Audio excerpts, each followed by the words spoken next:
नमस्कार.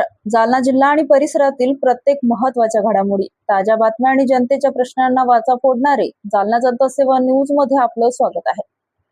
पारत पोलीस ठाण्याच्या हद्दीत ड्रायडेच्या दिवशी पोलिसांची मोठी कारवाई. वालसांगी येथे 3 ठिकाणी धाडी टाकून 54,900 रुपयाची देशी दारू जप्त. ड्रायडेच्या पार्श्वभूमीवर अवैध दारू विक्रीवर कडक नजर ठेवली जात असताना पारत पोलीस ठाण्याच्या हद्दीतील वालसांगी तालुका भोकरदन येथे गोपनीय माहितीच्या आधारे पोलिसांनी 3 वेगवेगळ्या ठिकाणी धाडी टाकल्या. या धडक कारवाईत पोलिसांनी एकूण 54,900 रुपये किमतीच्या सखू संत्रा देशी दारूच्या 1098 बाटल्या जप्त केल्या असून 3 आरोपीवर गुन्हे दाखल केले आहेत. पारत पोलीस ठाण्याचे पथक हद्दीत गस्त घालत असताना वालसांगी येथे बेकायदेशीर दारूची साठवणूक आणि विक्री सुरू असल्याची पक्की बातमी मिळाली. त्यावरून पोलिसांनी तात्काळ पथक तयार करून 3 ठिकाणी एकाच वेळी कारवाई केली. पारत पोलीस ठाण्यात 3 स्वतंत्र गुन्हे नोंदवले आहेत. आरोपी मिळालेला माल: दिगंबर नारायण सुरडकर वय 58 वर्ष राहणार वालसांगी. जप्त मुद्देमाल सखू संत्रा देशी दारूच्या 360 बाटल्या.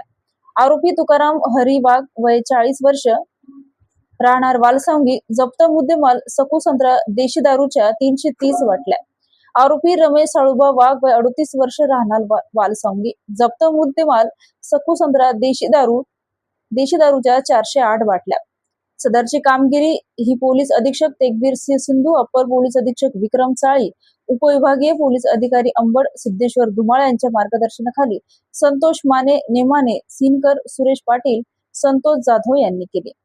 अशाच विश्वासार्ह बातम्यांसाठी आमच्या चॅनलला आता सबस्क्राईब करा. इंस्टाग्राम आणि फेसबुकवर फॉलो करायला विसरू नका.